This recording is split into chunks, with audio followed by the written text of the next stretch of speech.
Hi everyone, আসসালামু আলাইকুম। সবাই কেমন আছেন? আমি রান্না খুব একটা পারি না, কিন্তু মাঝে মাঝে টুকটাক চেষ্টা করি। আমার খুব হালিম খাইতে ইচ্ছা করতেছিল, কিন্তু রোজার ভেতরে বাইরের কোনো খাবার আমি খাবো না, যার জন্য আমি বাসাতেই হালিম বানানোর চেষ্টা করতেছি। এখানে হালিম মিক্স ছিল, হালিম মিক্সের ভেতরে আমি গরম পানি ঢেলে দিচ্ছিলাম, আর এইটা আমি 1 ঘন্টার জন্য রেস্টে রেখে দিব আর কি, নিয়ম অনুযায়ী।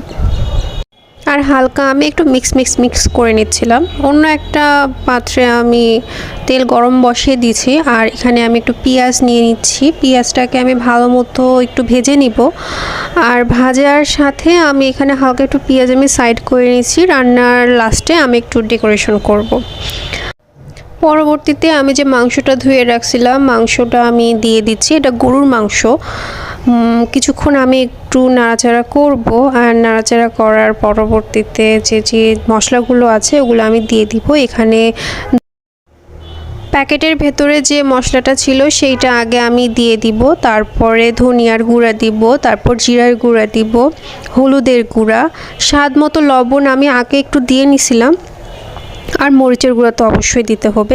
এই প্যাকেটের মশলাটা এখানে আমি 1.5 চামচের মতন আমি দিছি। জানি না কেমন হবে, পরে বুঝতে পারবো। আর তারপর একটু হালকা আমি একটু কষায় নিচ্ছি। কষায় নিয়ে তারপর আমি এর ভেতরে আমি একটু পানি দিয়ে দিব। পানি দিয়ে 1 ঘন্টার জন্য আমি অ্যারাউন্ড রেস্টে রেখে দিব। 1-1.5 ঘন্টা পরে আমি এসে একটু চেক করতেছিলাম যে মাংসটা কত দূর হয়েছে। আমি খুবই অল্প এবং লো হিটে আমি মাংসটা সেদ্ধ বসাই দিয়েছিলাম, যাতে আস্তে আস্তে যেন হয়ে যায়। আর দেখলাম মোটামুটি হ্যাঁ, আমার মাংস সেদ্ধ হয়ে গেছে। আর পরবর্তীতে আমি যে মিক্সডটা ছিল আর কি, মিক্সড করে রাখছিলাম, সেইটা আমি দিয়ে দিব। দিয়ে কিছুক্ষণ আমি একটু নাড়াচাড়া করব। আর এই নাড়াচাড়ার প্রসেসিংটাই হচ্ছে মেইন, এটাই হচ্ছে মূলত স্বাদটাকে বাড়িয়ে দেয়।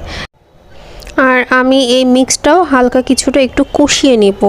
বেশ কিছুক্ষণ আমি একটু কষাবো। কষানোর পরে আমি এখানে অল্প একটু স্বাদ মতো একটু লবণ দিয়ে দিব। যেহেতু আমি গরুর মাংসে ওই সময় লবণ দিছি, কিন্তু তবুও আরেকটু লবণের প্রয়োজন মনে করছি দেখে আমি আবার লবণ দিচ্ছি, যে যার অনুযায়ী স্বাদ মতো। আর এখানে আমি বেশ কিছু পরিমাণ মতো পানি দিয়ে দিচ্ছি। আর পানি দেওয়ার পরবর্তীতে যখন শুকায় আসবে, এইভাবে ডাল ঘাটনি বা ঘাটুনি যেটাই বলে না কেন, অনবরত এটা নাড়তে হবে বা যেটাই বলেন না কেন, এইভাবে নাড়তে নাড়তে একটা সময় দেখবেন যে খুব স্মুথ হয়ে আসবে। আমি অত ভালো করতে পারি নাই, কারণ রোজা থেকে এত আমার এনার্জি আসতেছিল না, তবুও আমি ট্রাই করতেছিলাম আর কি, যতটুকু পারার বা যতটুকু করার।